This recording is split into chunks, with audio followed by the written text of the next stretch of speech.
अस्सलाम वालेकुम dear students, welcome to my new video. आज की इस वीडियो में हम फेडरल बोर्ड का जो मॉडल पेपर है मैथमेटिक्स का, उसका सेक्शन बी डिस्कस करेंगे। इसमें हम डिस्कस करेंगे शॉर्ट क्वेश्चन। जो लेफ़्ट साइड में आपको जो कॉलम्स दिया हुआ है, इन सारे शॉर्ट क्वेश्चंस का सॉल्यूशन डिस्कस करेंगे। नेक्स्ट आने वाली वीडियो में हम इंशाल्लाह जो राइट साइड में जो कॉलम दिया हुआ है, अल्टरनेटिव क्वेश्चंस दिए हुए हैं, चॉइस बेस्ड जो होते हैं क्वेश्चन, उनको डिस्कस करेंगे। तो आप मेरे चैनल को सब्सक्राइब करें, बेल आइकन को क्लिक करें, ताकि आने वाली वीडियो में आपको इस क्वेश्चंस का, अगले सॉल्यूशन का, इस मॉडल पेपर का नेक्स्ट भी चूँकि आपको सॉल्यूशन मिलेगा सेक्शन सी का। तो आप जब सब्सक्राइब करेंगे, बेल आइकन को क्लिक करेंगे तो नोटिफिकेशन मिलेगा।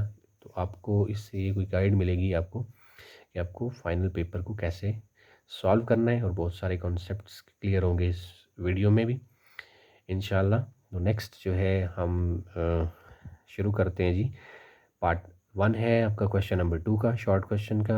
Express 2 + 3 iota divided by 3 - 2 iota whole square in the form of a + b iota. इसको आपने यानी सॉल्व करना है। और कॉम्प्लेक्स नंबर्स जो कि आपको दिए हुए हैं, दो डिवाइड हो रहे हैं, तो इनको सिंप्लीफाई करके आपने a + b आयोटा की फॉर्म में कन्वर्ट करना है। तो जी स्टूडेंट्स, इस सॉल्यूशन में हम डिस्कस करेंगे जी 2 + 3 iota divided by 3 - 2 iota whole square. तो सबसे पहले तो अगर आप देखें, दो कम्प्लेक्स नंबर्स डिवाइड हो रहे हैं और डिनोमिनेटर में जो कम्प्लेक्स नंबर आपको दिया हुआ है 3 - 2 आयोटा का होल स्क्वायर, इसका स्क्वायर पहले हम ओपन करेंगे by using the formula a - b whole square. 2 + 3 iota numerator में एज इट इज़ लिखेंगे और डिनोमिनेटर में हम फार्मूला अप्लाई करेंगे। तो a square -2ab + b square. A की वैल्यू चूँकि 3 है तो 3 का स्क्वायर लिखेंगे। 2ab में जब इसको कन्वर्ट करेंगे तो 2 के साथ 3 और 2 आयोटा को मल्टीप्लाई करेंगे, प्लस b का स्क्वायर लेंगे तो 2 आयोटा का स्क्वायर लेना पड़ेगा। अब आप देखिए, इसको मज़ीद सिंप्लीफाई करते हैं। 2 + 3 आयोटा को न्यूमरेटर में एज इट इज़ लेंगे, 3 का स्क्वायर लिया तो आपके पास आ गया 9। 2 × 3 6, 6 × 2 12, साथ में आयोटा, प्लस 2 का स्क्वायर 4, चूँकि 7 आयोटा है तो इसको स्क्वायर करके 4 आयोटा स्क्वायर बनाएंगे। 2 + 3 आयोटा न्यूमरेटर में एज इट इज़ रहेगा, डिवाइड में 9 - 12 आयोटा प्लस 4, यहाँ पे हम आयोटा स्क्वायर की वैल्यू पुट करके 4 के साथ -1 को मल्टीप्लाई करेंगे। न्यूमरेटर में 2 + 3 आयोटा एज इट इज़ रहेगा, तो डिनोमिनेटर में 9 - 12 आयोटा -4 रह गया आपके पास। अब आपको पता है कम्प्लेक्स नंबर्स की एडिशन सब्ट्रैक्शन में रियल पार्ट को रियल पार्ट में ऐड या सब्ट्रैक्ट कर सकते हैं आप। तो यहाँ पर 9 और 4 रियल पार्ट है, तो 9 में से 4 को आप माइनस कर देंगे तो डिनोमिनेटर में 5 - 12 आयोटा रह जाएगा। 2 + 3 आयोटा डिवाइडेड बाई 5 - 12 आयोटा। अब आपने दो कम्प्लेक्स नंबर्स की डिवीजन यहाँ पे करनी है। तो दो कम्प्लेक्स नंबर की डिवीजन करने के लिए आप डिनोमिनेटर का जो कांजुगेट होता है उसको मल्टीप्लाई और डिवाइड करते हैं कम्प्लेक्स नंबर के साथ, ठीक है। तो 2 + 3 iota divided by 5 - 12, denominator 5 - 12 iota है, तो इसका कांजुगेट चूँकि आपको पता है 5 + 12 आयोटा होगा, तो 5 + 12 आयोटा के साथ मल्टीप्लाई भी कर देंगे और डिवाइड भी कर देंगे।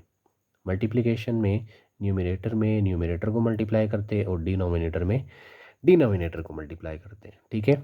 तो जब मल्टीप्लाई करेंगे तो 2 को पहले 5 से मल्टीप्लाई करेंगे 10, फिर 2 को आप 12 आयोटा से मल्टीप्लाई करेंगे तो 24 आयोटा, फिर 3 आयोटा को मल्टीप्लाई करेंगे 5 के साथ 15 आयोटा, और 3 आयोटा को 12 आयोटा के साथ मल्टीप्लाई करेंगे तो 3 12 आर 36 आयोटा, और आयोटा मल्टीप्लाई होंगे आयोटा स्क्वायर। डिनोमिनेटर में जाएँ तो 5 - 12 आयोटा, 5 + 12 आयोटा, इन दोनों को जब आप मल्टीप्लाई करेंगे तो ये जो टर्म्स है आपके पास, ये फार्मूला की फॉर्म में है, जो कि a - b × a + b formula बनता है। तो a - b × a + b, it will be a square - b square. a का स्क्वायर 5 का स्क्वायर लिखेंगे और b स्क्वायर लिखने के लिए हम 12 आयोटा का स्क्वायर लेंगे। 10 + 24 iota + 15 iota + 36 iota square divided by 5 square -12 iota का स्क्वायर। न्यूमरेटर में जो आपके पास 24 आयोटा और 15 आयोटा है, इन दोनों को आपने ऐड कर देना है। 10 + 24 में 15 आयोटा को ऐड करेंगे तो 39 आयोटा प्लस आयोटा स्क्वायर की वैल्यू पुट करेंगे जो कि -1 होती है। तो आयोटा स्क्वायर की जगह आपने -1 पुट किया। 5 का स्क्वायर करेंगे तो 25।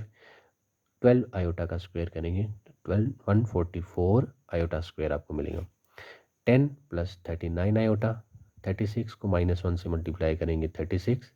25 माइनस डिवाइड में भी आप आयोटा स्क्वायर की जगह पे -1 पुट कर लेंगे।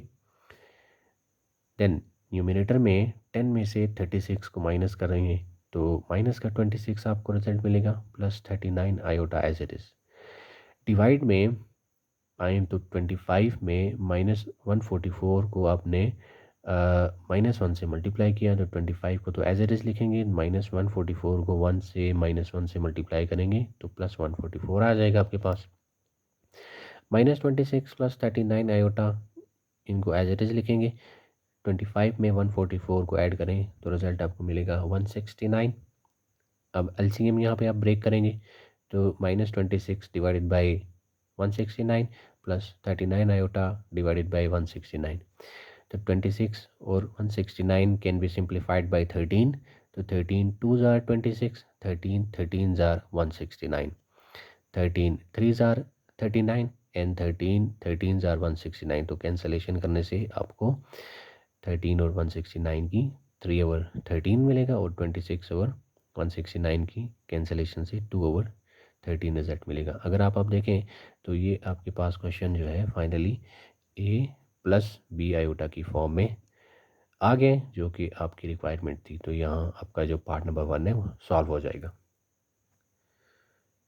नेक्स्ट पार्ट नंबर 2 में एक आपको मैट्रिक्स दिया हुआ है कि if T matrix is 1 -2 3 and 3 then A part आपको दिया है, इसमें आपने टी इनवर्स फाइंड करना है और पार्ट बी आपको दिया हुआ है, इसमें आपने प्रूफ करना है show that T multiply by T inverse, यानी कि यहाँ से जो टी इनवर्स निकाला होगा इसको इस टी मैट्रिक्स से मल्टीप्लाई करेंगे तो आपका जो आंसर है वो आइडेंटिटी मैट्रिक्स आना चाहिए।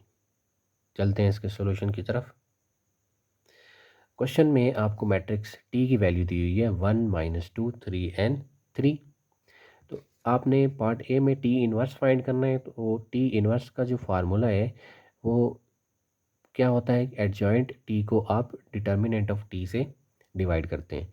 तो इसका इन्वर्स फाइंड करने से पहले किसी भी मैट्रिक्स का आप उसका डिटर्मिनेंट निकालते हैं ये चेक करने के लिए कि मैट्रिक्स सिंगुलर तो नहीं है, क्योंकि जब मैट्रिक्स आपका सिंगुलर होता है तो उसका सॉल्यूशन यानी कि उसका इन्वर्स पॉसिबल नहीं होता।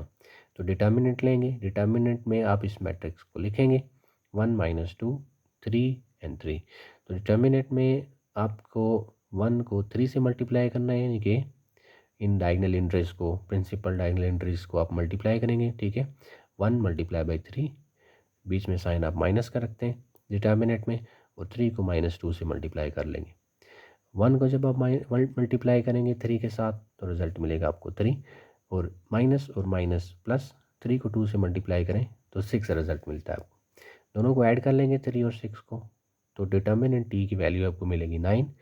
अब ये शो कर रहा है डिटर्मिनेंट टी 0 नहीं आ रहा, मतलब मैट्रिक्स नॉन सिंगुलर है, इसका इन्वर्स फाइंड करना पॉसिबल है। तो आगे जब मैट्रिक्स टी आपको जो दिया हुआ है, अब आपने इसका एडजॉइंट निकालना है। तो टी मैट्रिक्स 1 -2 3 3 है, तो जब एडजॉइंट निकालते हैं तो जो डायगनल एंट्रीज हैं इनको इंटरचेंज करते हैं आपस में। तो 1 की जगह पे आप 3 लिख लेंगे और 3 की जगह पे आप 1 लिख लेंगे। तो इन दोनों की जगह आपस में, इन दोनों को आपस में रिप्लेस कर लिया आपने। ठीक है, और जो नॉन डायगनल एंट्रीज होती हैं इनके साइंस चेंज करने हैं आपने। -2 को 2 बना देंगे और 3 को -3 बना देंगे। तो मैट्रिक्स टी का एडजॉइंट मिल गया आपको। देन आपने टी इनवर्स के लिए क्या करना होता है कि एडजॉइंट टी पर डिटर्मिनेंट टी को डिवाइड करना है। तो न्यूमरेटर में आप एडजॉइंट टी की वैल्यू लिखेंगे और डिनोमिनेटर में डिटर्मिनेंट टी की वैल्यू लिखेंगे। तो जब भी एक मैट्रिक्स के साथ कोई नंबर डिवाइड होता है तो मैट्रिक्स की हर एंट्री पर उस नंबर को डिवाइड कर लेते हैं। 3 के साथ भी डिवाइड होगा 9, 2 के साथ भी डिवाइड होगा 9, -3 के साथ भी डिवाइड होगा 9 और 1 के साथ भी डिवाइड होगा 9। जब आप डिवाइड करेंगे तो 3 1 ज़ार 3, 3 3 ज़ार 9, तो इसका रिजल्ट आपको मिलेगा 1/3। 2/9 को एज इट इज़ लिखेंगे, -3 को 9 से आप सिंप्लीफाई करेंगे तो 3 1 ज़ार 3, 3 3 ज़ार 9, -1/3 रिजल्ट मिला आपको। और 1/9 को एज इट इज़ लिखेंगे। तो पार्ट नंबर ए में आपको मैट्रिक्स का इन्वर्स पूछा गया था टी का, तो टी का इन्वर्स आपने फाइंड कर लिया।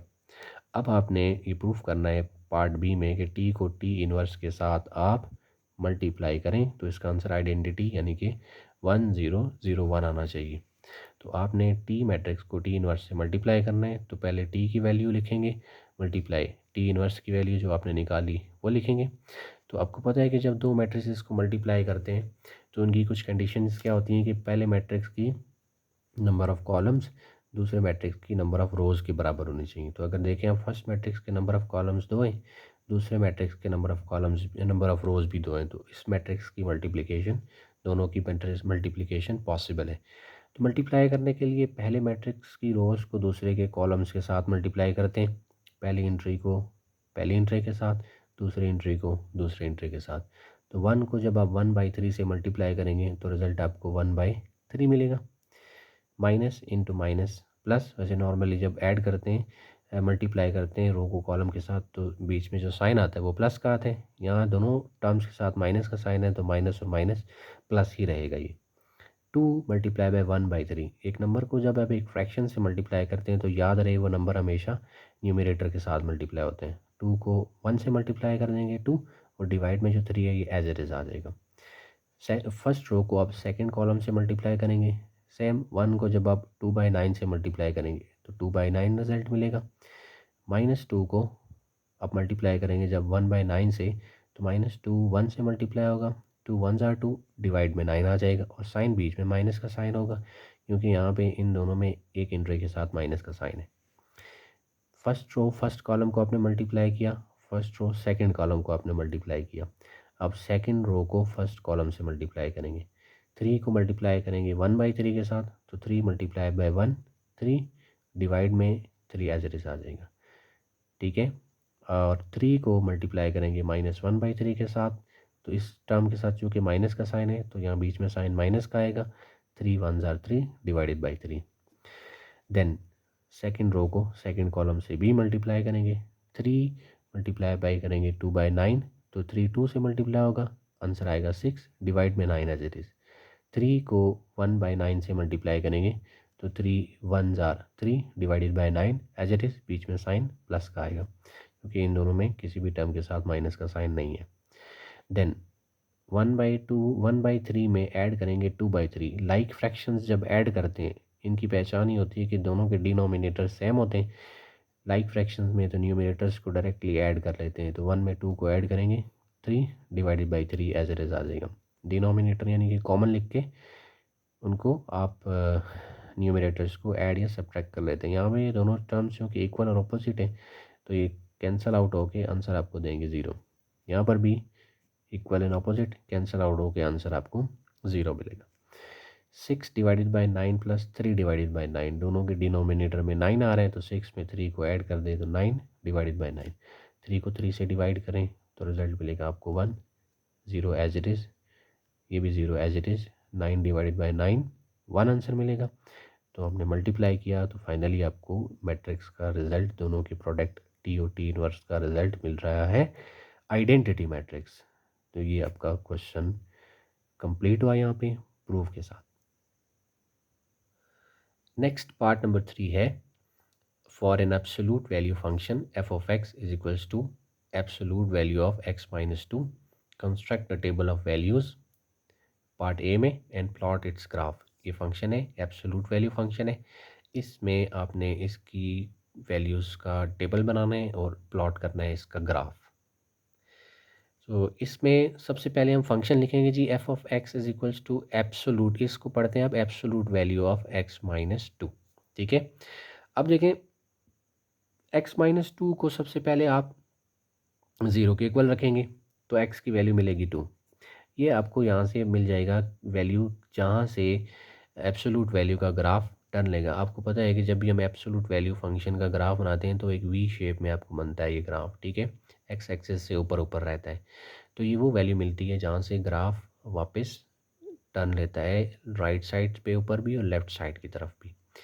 तो इसलिए हम ये होगा कि जो एब्सोल्यूट वैल्यू में फंक्शन या x-2 जैसे लिखा हुआ है इसको 0 के इक्वल रखेंगे एक्स की वैल्यू आपको 2 मिल जाएगी। अब आपको ये पता चलेगा इससे कि इससे 2 वैल्यूज़ पिछली और इससे 2 वैल्यूज़ अगली आप पुट कर लेंगे। 2 या 3 वैल्यूज़ अपनी मर्ज़ी से आप रख सकते हैं। तो देखें सेंटर में मैंने 2 रखा है, इससे पिछली वैल्यूज़ हैं 0 और 1, तो 0 और 1 फिर 2, 3, 4, 5 एक एक्स्ट्रा मैंने यहाँ पे पुट की वैल्यू। तो आप जब भी देखें फंक्शन में 0 पुट करेंगे पहले, तो यहाँ पे हमें एक्स, इस फंक्शन को मैंने यहाँ पे देखें लेफ़्ट साइड पे एक्स की वैल्यूज़ रखी हैं, राइट साइड पे मैंने फंक्शन रखा। तो यहाँ लेफ़्ट साइड से जो वैल्यू रखी है मैंने यहाँ पे 0, तो इसका मतलब है कि मैं यहाँ पे एक्स की जगह पे 0 पुट करके इसको वैल्यूएट करूँगा। तो जब एफ ऑफ एक्स में एक्स की जगह पे 0 रखेंगे तो यहाँ पे 0 - 2, 0 में से 2 को माइनस करेंगे तो -2 बाहर absolute value as it is रहेगी। एब्सोलूट वैल्यू ऑफ -2, तो याद रहे किसी भी नंबर की एब्सोलूट वैल्यू जब आप लेते हैं, चाहे वो नेगेटिव है चाहे वो पॉजिटिव है, आंसर हमेशा उसका पॉजिटिव आता है। फिर नेक्स्ट वैल्यू आप 1 पुट करेंगे। एफ ऑफ 1, 1 एक्स की जगह पे 1 रिप्लेस हो जाएगा, -2 एज इट इज़ आ जाएगा। तो 1 में से 2 को आप माइनस करेंगे, रिजल्ट आपको मिलेगा -1। -1 की एब्सोलूट वैल्यू भी 1 होती है। ये दूसरी वैल्यू आपको मिल गई। उसके बाद एक्स की जगह पे आपने 2 पुट करना है। फंक्शन में एक्स की जगह 2 पुट करेंगे, 2 - 2 वैल्यू मिलेगी आपको 0, तो 0 की एब्सोलूट वैल्यू भी 0 ही होती है। 3 पुट करेंगे फंक्शन में एक्स की जगह पे 3, तो यहाँ भी एक्स की जगह पे 3 आ जाएगा। 3 में से 2 माइनस करेंगे, 1 मिलेगा आंसर। एब्सोलूट वैल्यू ऑफ 1 आपको मिलेगी 1 ही। फिर 4 नेक्स्ट वैल्यू मैंने पुट की, फंक्शन में 4 वैल्यू पुट की, तो एक्स की जगह पे 4 को रिप्लेस किया, 4 - 2 रिजल्ट मिलेगा आपको 2। 2 की एब्सोलूट वैल्यू निकालेंगे तो ये भी 2 मिलेगी आपको। फिर नेक्स्ट आप 5 वैल्यू पुट करेंगे फंक्शन में एक्स की जगह पे 5, तो 5 - 2 रिजल्ट मिलेगा आपको 3। 3 की एब्सोलूट वैल्यू आपको मिलेगी 3। अब आप इसको टेबल में भी बना सकते हैं। इसमें देखिए मैंने एक्स की वैल्यू 0, 1, 2, 3, 4 और 5 रखी।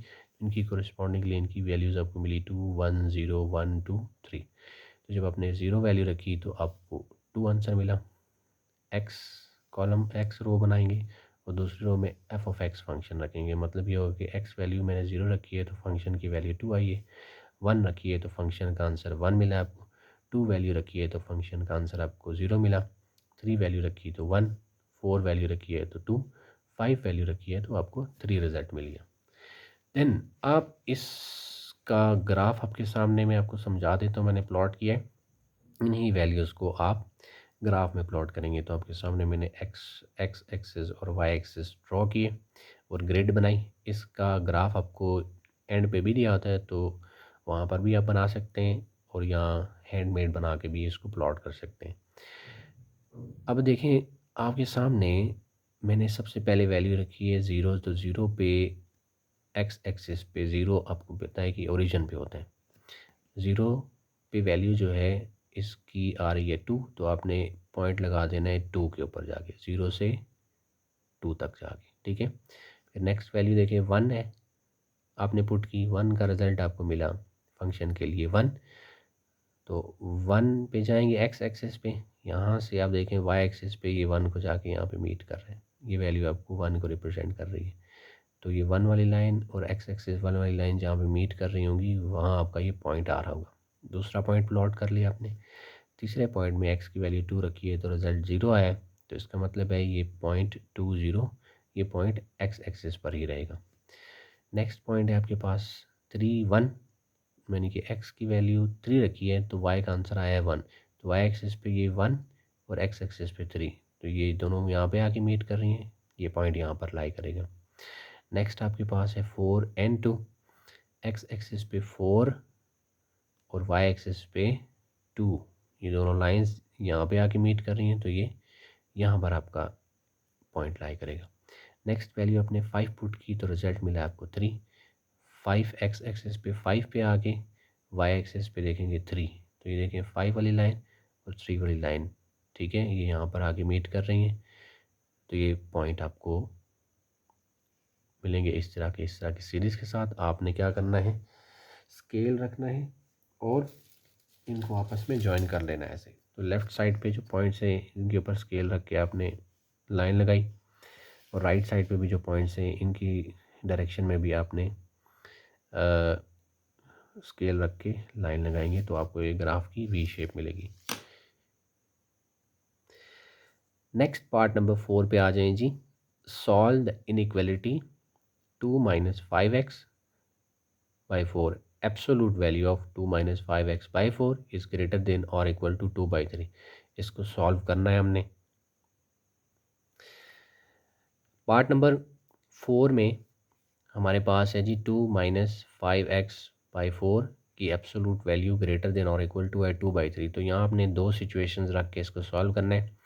तो पहले 2 माइनस 5x बाई 4 को 2/3 के साथ रखेंगे ग्रेटर देन और इक्वल टू 0, क्योंकि एब्सोलूट वैल्यू जब भी हम ओपन करते हैं तो दो सिचुएशन मिलती है कि ये या तो इसका आंसर आपको पॉजिटिव मिलेगा या इसका आंसर नेगेटिव मिलेगा। तो एक दफ़ा इसको पॉजिटिव 2/3 के इक्वल रखेंगे, एक दफ़ा -2/3 के साथ इसको सॉल्व करेंगे। लेकिन जब आप इसको पॉजिटिव 2/3 के साथ सॉल्व करेंगे तो जो इनइक्वालिटी होगी यहाँ पर वही इनइक्वालिटी लिखेंगे। लेकिन जब आप इसको -2/3 के इक्वल रखेंगे तो इनइक्वालिटी अगर ग्रेटर है तो इसको स्मॉलर में लिखना पड़ेगा, और अगर ये स्मॉलर है तो इसको ग्रेटर में लिखना पड़ेगा, इन केस जब आप इसकी सेकंड सिचुएशन नेगेटिव वाली यूज़ करेंगे। देन फ्रैक्शंस, लेफ़्ट साइड पर भी एक फ्रैक्शन, राइट साइड पर भी एक फ्रैक्शन, तो क्रॉस मल्टीप्लाई कर लेंगे 3 को लेफ़्ट साइड पर और 4 को राइट साइड पर। 3 multiply by 2 6, 3 multiply by 5 15, 4 multiply by 2 8। 6 left side पे प्लस का है, राइट साइड पे लेके आएंगे तो 8 में से माइनस हो जाएगा, लेफ़्ट साइड पे -15x बच गया। -15x ग्रेटर देन 8 माइनस 6, 8 में से 6 को माइनस करें तो आपको 2 रिजल्ट मिलता है। -15x के साथ मल्टीप्लाई हो रहा है, राइट साइड पे लेके आएंगे तो 2 पर आके -15 डिवाइड होगा। तो जब भी इनइक्वालिटी में कोई नेगेटिव नंबर राइट साइड पर डिवाइड करते हैं तो इनइक्वालिटी ग्रेटर है तो स्मॉलर में चेंज हो जाती है, स्मॉलर है तो ग्रेटर में चेंज हो जाएगी। -2/15 को जब आप 2 को जब आप -15 से डिवाइड करेंगे तो आपको रिजल्ट मिलेगा -2/15। और बेशक आप इसको डेसिमल में भी कन्वर्ट कर सकते हैं। -2/15 करेंगे तो -0.133 x इज़ स्मॉलर देन -0.133 या -0.133 ग्रेटर देन और इक्वल टू x आपको मिलेगा। अगर यानी कि x अगर इससे छोटा है तो ये ऑब्वियसली इससे बड़ा होगा। दूसरी सिचुएशन भी आप इसको सॉल्व कर लें। 2 minus 5x by 4 less than और इक्वल टू -2/3। यहाँ पर भी ऑब्वियसली आप क्रॉस मल्टीप्लाई करेंगे। 3 मल्टीप्लाई बाई 2 6, 3 मल्टीप्लाई बाई 5 15। तो 6 माइनस 15x लेफ्ट साइड पे, 4 को राइट साइड पे -2 से मल्टीप्लाई करेंगे तो -8 रिजल्ट मिलेगा। 6 को आप राइट साइड पे लेके जाएंगे तो -8 में से ये जाके माइनस होगा, लेफ्ट साइड पे बचेगा आपके पास -15, -8 -6 टोटल आपको -14 मिलेंगे। लेस देन और इक्वल टू 0, लेस देन और इक्वल टू -14 सॉरी। तो -15 लेफ्ट साइड पे मल्टीप्लाई हो रहा है एक्स के साथ, राइट साइड पे लेके जाएंगे तो -14 के साथ 15 जो है ना डिवाइड हो जाएगा। और इनइक्वालिटी ज़ाहिर बात है यहाँ पे चेंज करेंगे, स्मॉलर है तो ग्रेटर में, ग्रेटर है तो यहाँ पे जो कि स्मॉलर में है तो इसको आप ग्रेटर देन और इक्वल टू में चेंज करके -14 और 15 लिख देंगे। माइनस और माइनस कैंसिल होगा, 14 और 15 रिजल्ट मिला। डिवाइड करके बेशक आप इसको डेसिमल में लिख सकते हैं। अब आपने इसका चेक करना है कि क्या वाकई एक्स की वैल्यू इससे ग्रेटर वाली इसको सेटिस्फाई करती हैं या एक्स से स्मॉलर वाली वैल्यू इस इनइक्वालिटी को सेटिस्फाई करती हैं या नहीं। तो आप -0.133 से एक छोटी वैल्यू जो कि -1 है, इससे छोटी वैल्यू कोई भी आप ले सकते हैं, -2 भी ले सकते हैं, -3 भी, कोई भी वैल्यू लेके आप इसमें पुट करके इसको चेक कर सकते हैं कि इसको सेटिस्फाई करती हैं कि नहीं। तो x की वैल्यू -1 पुट की हमने इनइक्वालिटी में x की जगह पर। 2 - 5 यहाँ पे x था तो x की जगह -1 पुट किया, whole divided by 4 absolute value greater than और इक्वल टू 2/3। -5 को यहाँ पे आप -1 से मल्टीप्लाई करेंगे तो +5, 2 + 5 7 divided by 4 absolute value of 7/4 greater than और इक्वल टू 2 को आप 3 से डिवाइड किया तो आंसर आया आपके पास 0.667। अब एब्सोलूट वैल्यू ऑफ किसी भी नंबर की एब्सोलूट वैल्यू ऑब्वियसली आपको पॉजिटिव ही मिलती है, और 7/4 को आप डिवाइड करेंगे तो 1.75 रिजल्ट मिलेगा। और अब जब आप इन दोनों को कंपेयर करेंगे तो 1.75 इज़ ग्रेटर देन 0.667। इस स्टेटमेंट को चेक करेंगे कि क्या 1.75 0.667 से बड़ा होता है, तो ऑब्वियसली बड़ा होता है, तो ये स्टेटमेंट आपकी ट्रू है। इसका मतलब है कि जो इस वैल्यू से छोटी वैल्यू है वो इसको सेटिस्फाई करेंगी। अब आप 0.993 से x कह रहा है कि ग्रेटर है या इसके बराबर है, तो आप इससे ग्रेटर या बराबर कोई भी एक वैल्यू पुट कर सकते हैं आप। तो ग्रेटर देन में वैल्यू मैंने इसकी 1 उठाई है यहाँ से, तो x की वैल्यू 1 सेलेक्ट करके मैंने इस इनइक्वालिटी में पुट की 2 - 5 × 1 divided by 4 absolute value greater than और इक्वल टू 2/3।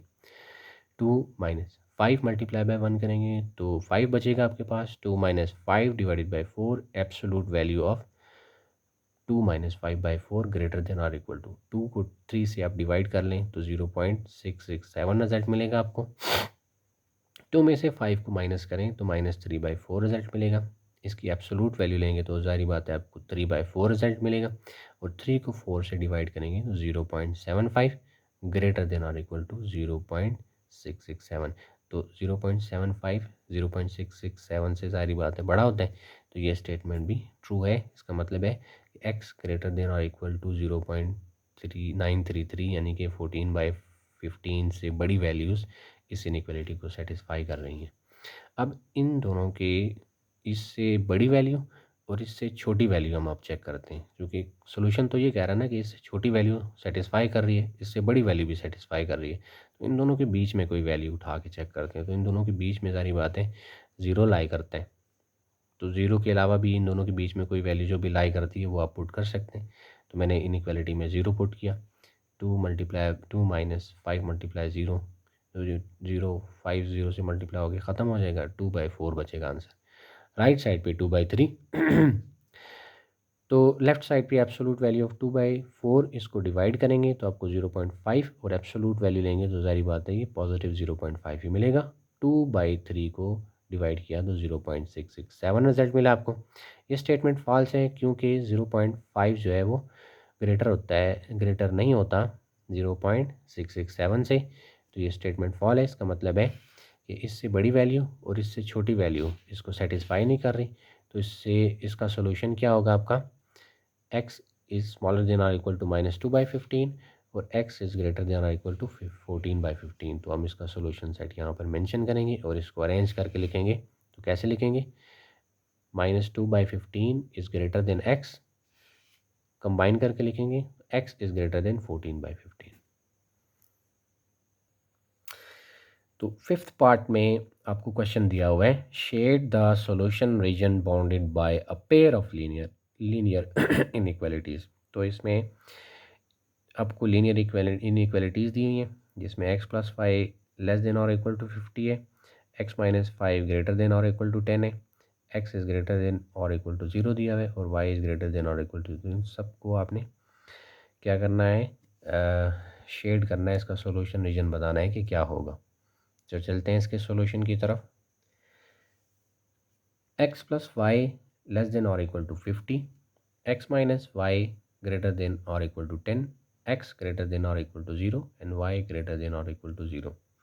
अच्छा, पहले जो हमारे पास दो इनइक्वालिटीज़ दी हुई हैं हमने इनकी एसोसिएटेड इक्वेशन बनानी है, यानी कि x + y को रखना है 50 के इक्वल, क्योंकि इसके साथ ये लीनियर इक्वेशन एक जुड़ी हुई है। x + y is equals to 50 and x - y is equals to 10। हमने इन दोनों इक्वेशंस का x और y इंटरसेप्ट निकालना है सबसे पहले। तो सबसे पहले इस इक्वेशन का x इंटरसेप्ट निकालेंगे।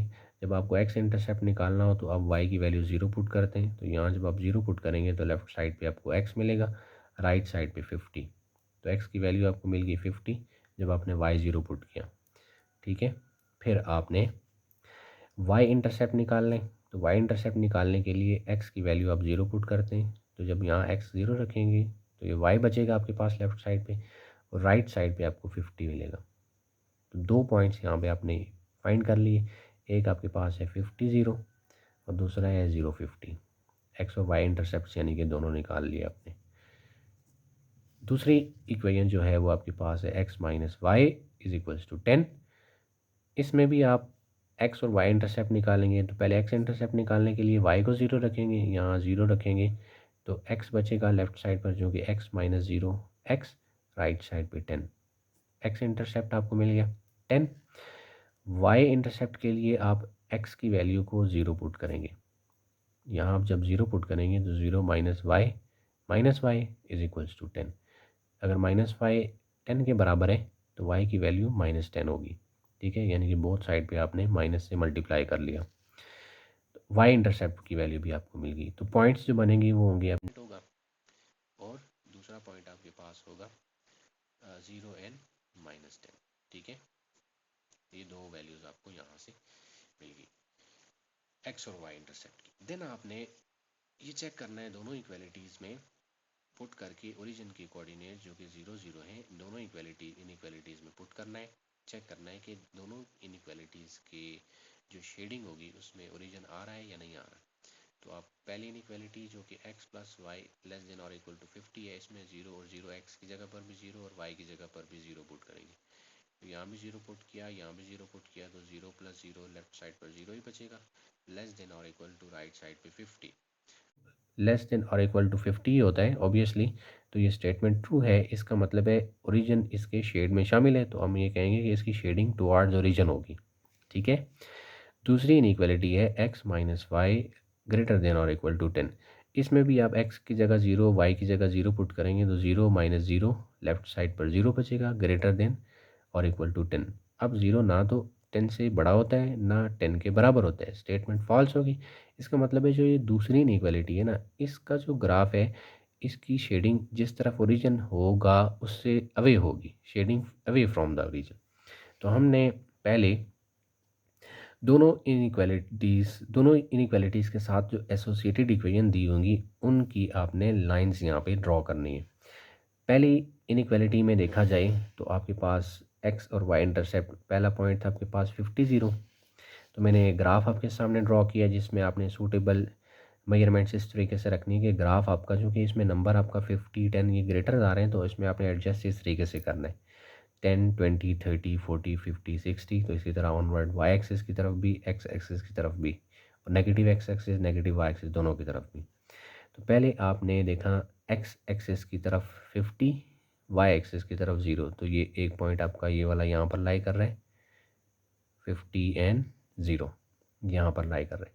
दूसरा पॉइंट जो था इस इनइक्वालिटी का वो है 0 एंड 50, ठीक है। तो 0 से एक्स एक्सिस पर 0 और वाई एक्सिस पर 50, ये आ गया आपका दूसरा पॉइंट। एक्स और वाई इंटरसेप्ट निकाले। एक्स और वाई इंटरसेप्ट का बेसिकली मतलब ये होता है कि लाइन की इक्वेशन की जो लाइन है वो एक्स एक्सिस को जहाँ पर टच करती है वो एक्स इंटरसेप्ट होता है, और वाई एक्सिस पर जहाँ पर टच करता है उसको वाई इंटरसेप्ट कहते हैं। तो ये दूसरा पॉइंट आपको यहाँ पर मिल गया जी 0 एंड 50, ठीक है।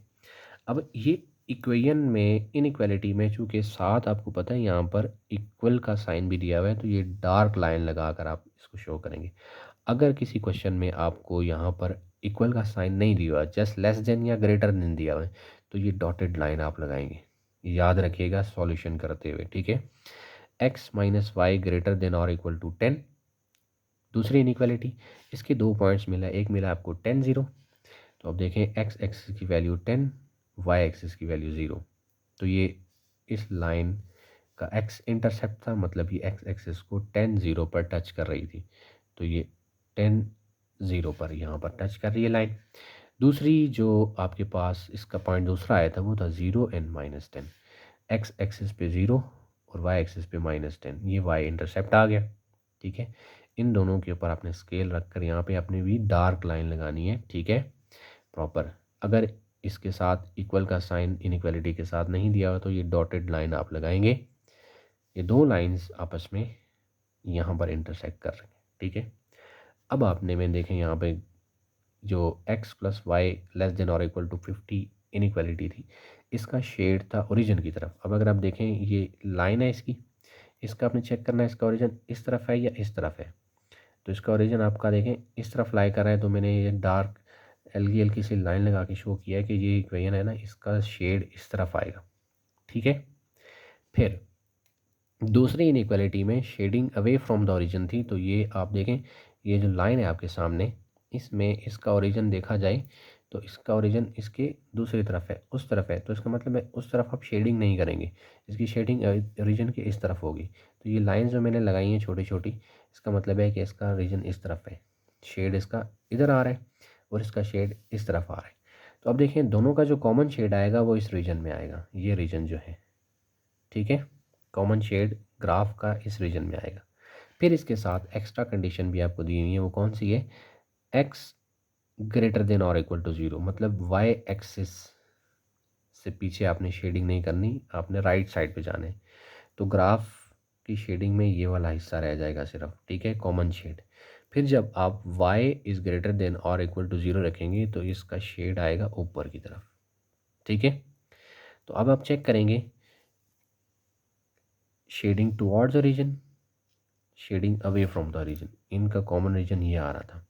जब आपने x ग्रेटर देन 0 को शेड किया तो इस तरफ शेड होगा, तो आप देखेंगे कि ये रीजन बच जाएगा आपका सिर्फ शेड में, ये वाला। और जब y ग्रेटर देन 0 रखेंगे उसका मतलब होता है x एक्सिस से ऊपर वाली रीजन शेड होगा। तो उसमें देखिए कॉमन शेड जो बनेगा ना वो ये होगा फाइनल शेड। तो इसको आप डार्कली ऐसे फिल कर देंगे तो ये आपका इनइक्वालिटी का ग्राफिकल सॉल्यूशन आपको मिल जाएगा। नेक्स्ट क्वेश्चन नंबर 6 है आपके पास, 3 points A B C in the plane are given by position vectors. A का पोजीशन वेक्टर मतलब ओरिजिन से इसकी पोजीशन आपको दी है 2 1, वेक्टर बी का पोजीशन वेक्टर ओ बी से इसको, किसी भी पॉइंट का पोजीशन वेक्टर जब लिखा जाता है तो ओ ए, बी का ओ बी होगा और सी का ओ सी होगा। तो तीनों पॉइंट्स के पोजीशन वेक्टर्स आपको दिए हुए हैं, ठीक है, with origin 0 0 as reference point. आपने ए बी और ए सी दोनों वेक्टर्स निकालने और फाइंड करना है, और ये फाइंड करना है, डिटर्मिन करना है कि ए बी और सी क्या कोलिनियर हैं या नहीं हैं। तो चलते हैं इसके सॉल्यूशन की तरफ, डिस्कस करते हैं। ओ ए वेक्टर है, इसका पोजीशन वेक्टर दिया हुआ है 2 1, तो इसको आप लिखेंगे 2i प्लस 1j, जो एक्स कोऑर्डिनेट होता है ना पॉइंट का, उसके साथ आप वेक्टर जो यूनिट वेक्टर है आई लिखते हैं, और जे क्योंकि इसका मतलब 1 है तो इसको 1j लिखेंगे, यानी कि जे ही सिर्फ लिखेंगे। ओ बी वेक्टर है, इसको आप 5 कॉमा -2 इसके कोऑर्डिनेट्स दिए हैं, तो ये बनेगा आपके पास 5i माइनस 2j। ओ सी जो है ये 1 कॉमा -3 दिया है, इसका पोजीशन वेक्टर जब आप लिखेंगे तो ये 1i माइनस 3j होगा, ठीक है। अब आपको पता है कि जब भी एक वेक्टर आप ए बी फाइंड करते हैं तो दूसरे पॉइंट के पोजीशन वेक्टर में से पहले पॉइंट का पोजीशन वेक्टर माइनस करते हैं, क्योंकि वेक्टर ए से बी की तरफ है। तो O B minus O B की वैल्यू 5i माइनस 2j, इसमें से माइनस करेंगे आप ओ ए की वैल्यू जो कि 2i प्लस जे है, इसको ब्रैकेट में इसलिए मैंने रखा है क्योंकि पीछे साइन माइनस का है। 5i माइनस 2j, जब आप यहाँ ब्रैकेट ओपन करेंगे तो 2i भी माइनस का हो जाएगा, जे भी माइनस का हो जाएगा। 5i में से 2i को माइनस करेंगे अरेंज करके, और 2j में -2j में माइनस जे को माइनस करेंगे। 5i माइनस 2i 3i, और -2j minus j -3j। A B vector की वैल्यू आपको मिलेगी -3i माइनस 3j। ई सी भी फाइंड करना है आपने पार्ट ए में, तो सेम कंडीशन आपकी यहाँ पर भी यूज़ होगी कि ओ सी के पोजीशन वेक्टर में से ओ ए को माइनस करेंगे, यानी कि सी के पोजीशन वेक्टर में से ए के पोजीशन वेक्टर को आपने माइनस कर देना है, ठीक है। सी का पोजीशन वेक्टर है 1i minus 3j, minus O ए की वैल्यू है 2i प्लस जे। अब 1i minus 3j bracket open करेंगे तो 2i माइनस का हो जाएगा, जे भी माइनस का हो जाएगा। 1i minus 2i minus 3j minus जे, यानी कि लाइक टर्म्स हमेशा अरेंज करके सॉल्व करनी है हमने। 1i में से 2i को माइनस कर देंगे तो -1i बचेगा, और -3i में से -3j, यानी कि दोनों को ऐड करके हम लिखेंगे -4j। अब आपने चेक करना है कि पॉइंट ए बी सी को लीनियर हैं या नहीं है, ठीक है। पार्ट नंबर बी में आपने बताना था ये। अब एक तो तरीका ये होता है कि ग्राफिकली इसको बता दें, तो मैंने आपके सामने देखें वेक्टर ए का ग्राफ भी बनाए, ए बी वेक्टर का ग्राफ इस तरफ है, उसमें देखें पोजीशन वेक्टर ऑफ ए से बी 2 1, तो यहाँ पे आपका ए वेक्टर आएगा, यहाँ पे वेक्टर ए की पोजीशन होगी, यानी कि पॉइंट यहाँ पर लाई कर रहा होगा, ठीक है। और बी की पोजीशन थी 5 -2, एक्स एक्सिस पे 5 और वाई एक्सिस पे -2, तो ए से बी की तरफ एक वेक्टर आपने लगाया, फिर दूसरा पॉइंट सी की वैल्यू थी हमारे पास 1 and -3, तो ये पॉइंट सी यहाँ पर लाई कर रहे हैं। अब ए सी को रिप्रेजेंट करने के लिए ए से सी की तरफ वेक्टर लगाएंगे। आपके सामने ये ज़ाहिर बात है, नज़र आ रहा है आपको कि ए सी और ए बी एक सीधी लाइन के ऊपर नहीं है, ठीक है।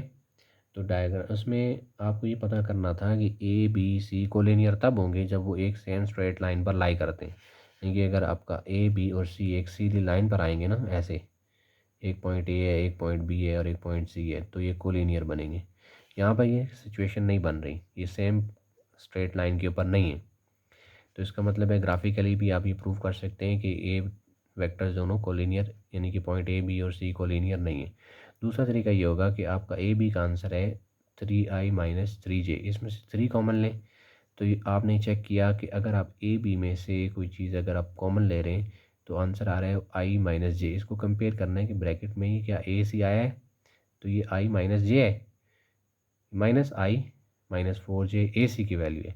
इसका मतलब ये है कि ए बी जो है ए सी का स्केलर मल्टीपल नहीं है।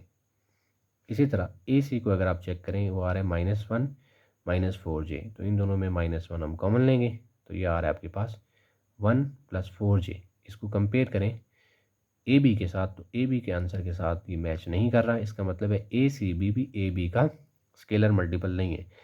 जब दो वेक्टर्स एक दूसरे के स्केलर मल्टीपल नहीं होते, तो इसका मतलब है वो उनके ऊपर लाई करने वाले जो पॉइंट्स हैं वो कोलिनियर नहीं होते। तो ए बी और ए सी दोनों चूँकि स्केलर मल्टीपल नहीं है, A B and A C are not the scalar multiple of each other, तो हम ये कहेंगे कि point A B C are non collinear.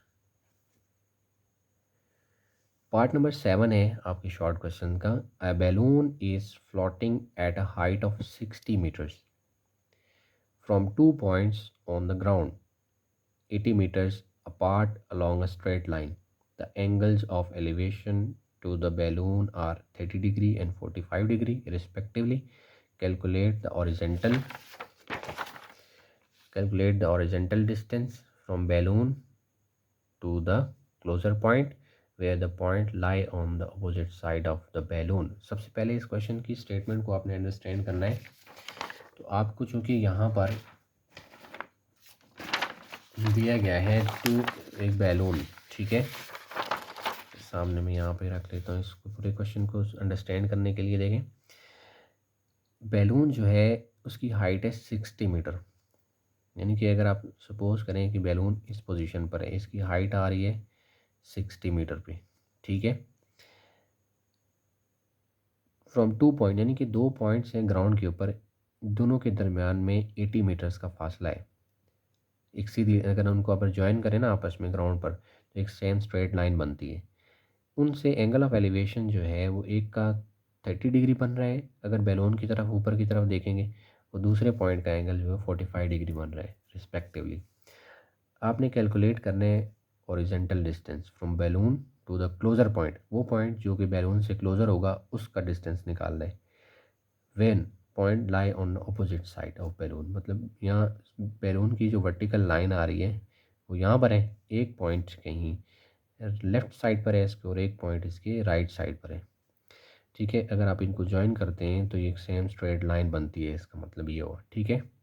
अगर आप एक पॉइंट से बैलून को ऊपर देखेंगे तो एलिवेशन इसका बनता है 45 डिग्री, और दूसरे पॉइंट से एलिवेशन ड्रॉ करेंगे तो ये एंगल इसका बनेगा 30 डिग्री। इन दोनों पॉइंट्स का जो आपस में डिस्टेंस है वो 80 मीटर है, ठीक है। तो आपने बैलून की जो पोजीशन है ना, इसका क्लोज़र पॉइंट से डिस्टेंस निकालना है।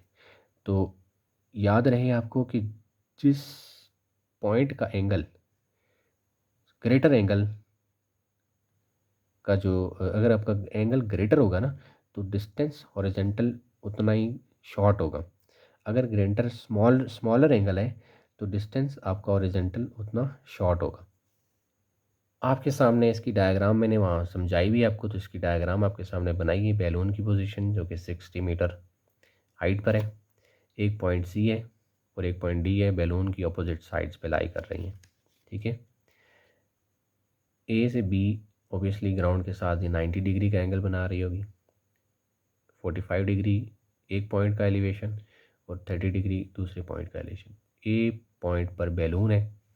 तो यहाँ पर प्रॉपर्टी आप लगाएंगे कि एंगल जितना ज़्यादा बड़ा होता है उसका डिस्टेंस, पॉइंट का डिस्टेंस इस पोजीशन से उतना ही हॉरिजॉन्टल डिस्टेंस शॉर्ट होता है।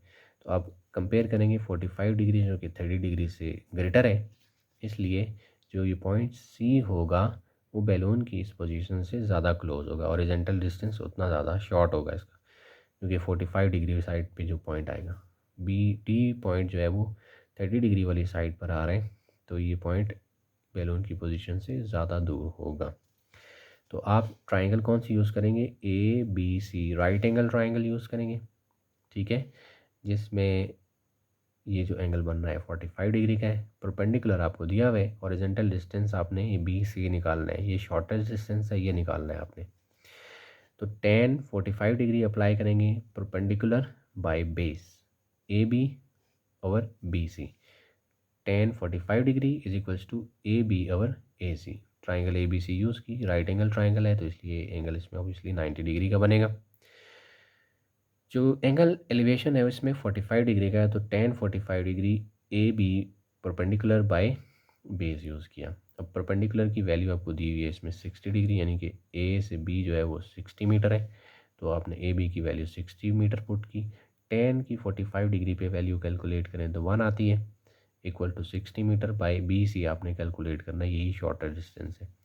बी सी लेफ्ट साइड पर डिवाइड हो रहा है, राइट साइड पे डिवाइड हो रहा है, लेफ्ट पे लेके आएंगे 1 से मल्टीप्लाई होगी, ये वैल्यू आपको बी सी ही रहेगा, which is equals to 60 metre. तो शॉर्टेस्ट डिस्टेंस जो होगा हॉरिजॉन्टल डिस्टेंस जो कि बैलून से क्लोजर पोजीशन पे होगा वो होगा 60 मीटर। पार्ट नंबर 8 में आपको बताया जा रहा है कि a magician takes out 2 cards from a deck of cards. Cards जैसे आपने प्लेइंग कार्ड्स खेले होंगे, 52 कार्ड्स उसमें होते हैं डेक के अंदर, वन आफ्टर अदर, मतलब एक मैजिशियन है एक कार्ड उसमें से निकालता है फिर दूसरा कार्ड निकालता है, ठीक है, विदाउट रिप्लेसमेंट, यानी कि विदाउट रिप्लेसमेंट का मतलब है उसने एक कार्ड निकाल लिया तो वापस वो नहीं डालेगा, वो निकाल के साइड पे रखा फिर दूसरा कार्ड निकाला। What is the probability of getting an ace of spade. Ace of spade देखें डिफरेंट डायग्राम्स बनी होती हैं, हार्ट्स भी बने होते हैं, स्पेड्स भी बने होते हैं, डायमंड भी होते हैं डिफरेंट कार्ड्स के ऊपर। तो आपको पता है कि वो कह रहे हैं कि एस ऑफ स्पेड उसकी प्रोबेबिलिटी क्या होगी, and a card of heart.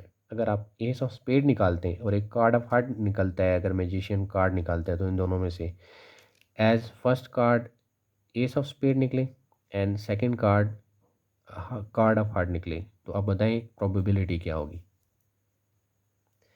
Okay, as we know that कि टोटल कार्ड्स इन डेक जो है वो 52 कार्ड्स होते हैं। एस ऑफ स्पेड जो है उसमें सिर्फ एक होती है, मतलब अगर 4 एसेस है ना तो उसमें से आपकी एक एस ऐसी होगी जिस पे स्पेड वाली डायग्राम बनी होगी, ठीक है। तो एस ऑफ स्पेड उसमें एक होती है। कार्ड्स ऑफ हर्ट, जिन पे जिन कार्ड्स पे हार्ट्स बने, दिल बने होते हैं जिन पे, वो उनमें 13 कार्ड्स होते हैं। 4 तरह की डायग्राम्स होती हैं, 13 डायग्राम्स पे हार्ट, स्पेड्स और दूसरी डायमंड्स वगैरह बने होते हैं, ठीक है। तो जो हार्ट्स वाले कार्ड होते हैं इसमें 13 होते हैं। Magician takes out cards without replacement, मतलब एक कार्ड निकाला फिर दूसरा कार्ड निकाला बगैर रिप्लेस किए। तो फर्स्ट कार्ड जब आप निकालेंगे तो वो एस ऑफ स्पेड होगा, क्वेश्चन में ये कंडीशन दी हुई है। सेकंड कार्ड जो आपने निकाला वो आपका अ कार्ड ऑफ हार्ट होगा, ठीक है।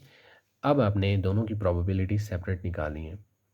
Probability of ace of spade, क्योंकि ए इसमें जो पॉसिबल आउटकम्स है ना, प्रोबेबिलिटी निकालने का फार्मूला ही होता है कि possible outcomes divided by total outcomes.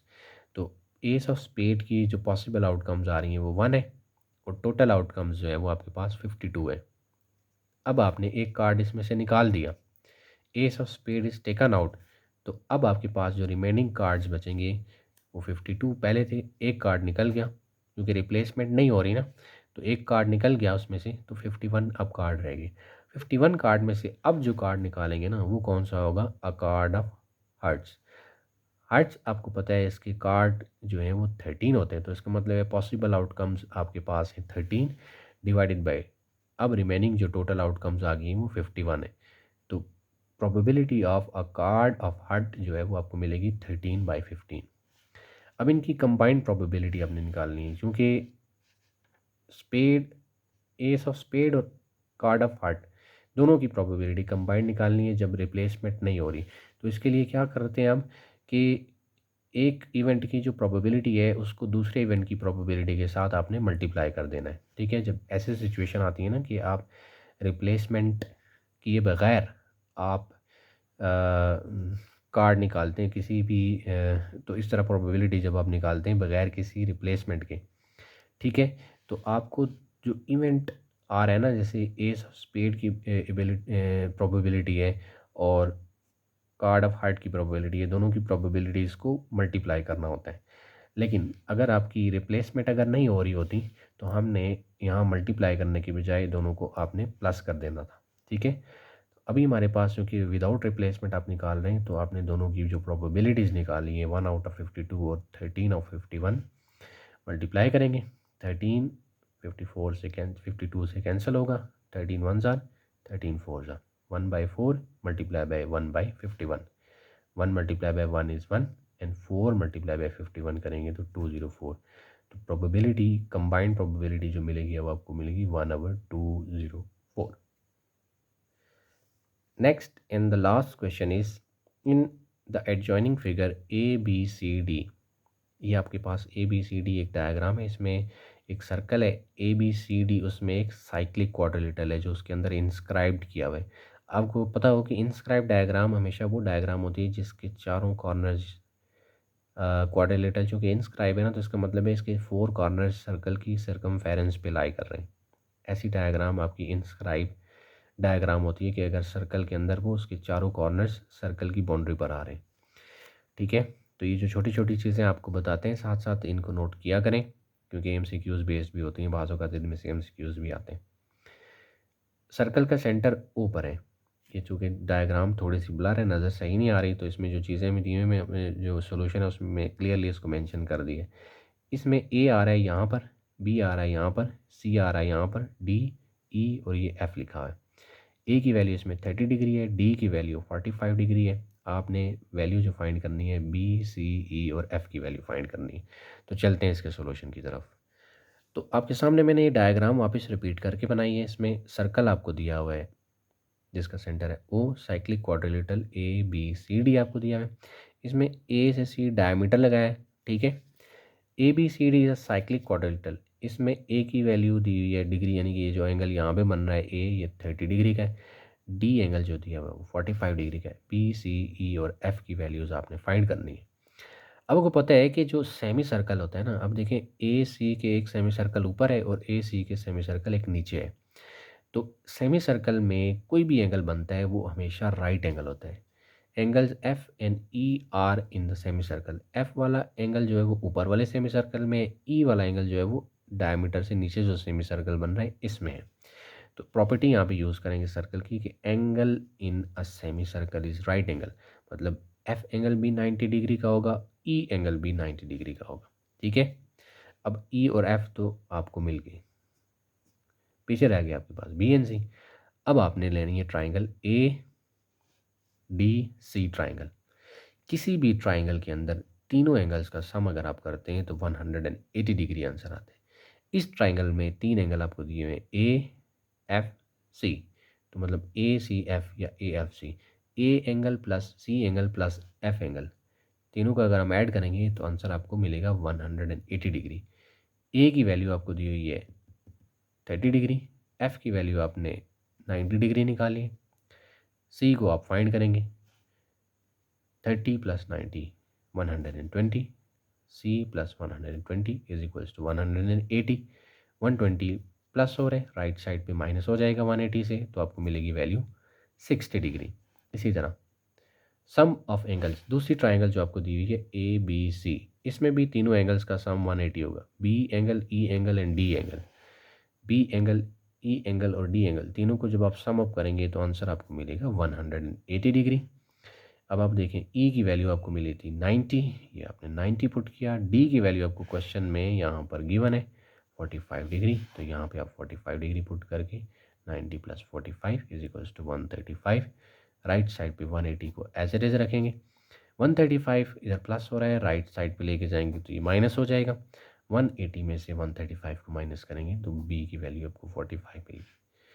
B की वैल्यू भी निकाल ली आपने, सी की वैल्यू भी फाइंड कर ली, डी की वैल्यू आपने आपको दी हुई थी, ए की वैल्यू भी दी हुई थी, बी सी ई और एफ फाइंड करना था, तो चारों एंगल आपने प्रॉपर्टी ऑफ सर्कल यूज़ करके फाइंड कर ली। दैट्स इट स्टूडेंट्स, ये हो गया जी आपका जो ऑप्शनल पार्ट्स में से जो लेफ़्ट साइड वाला कॉलम है इसके सॉल्यूशंस, आज इसका सॉल्यूशन हमने डिस्कस किया। नेक्स्ट वीडियो के लिए आप मेरे चैनल को सब्सक्राइब ज़रूर कीजिएगा। मोर इन्फॉर्मेटिव वीडियो भी इंशाल्लाह मैं साथ साथ आपके साथ शेयर करूँगा। इस से होप सो आपको ज़रूर फ़ायदा होगा, इसकी प्रैक्टिस भी कीजिएगा ताकि आपको जो बहुत सारे कॉन्सेप्ट्स हैं related to the complex number, matrices, inequalities, बहुत सारे टॉपिक्स देखा होगा आपने, इसमें से क्लियर होंगे, तो इसको लाजमी प्रैक्टिस करें। साथ साथ मेरे चैनल को सब्सक्राइब भी करें, बेल आइकन को क्लिक भी करें ताकि आने वाली वीडियोस में आपको फ़ायदा हो सके। दुआ में याद रखें। Take care. अल्लाह हाफिज़।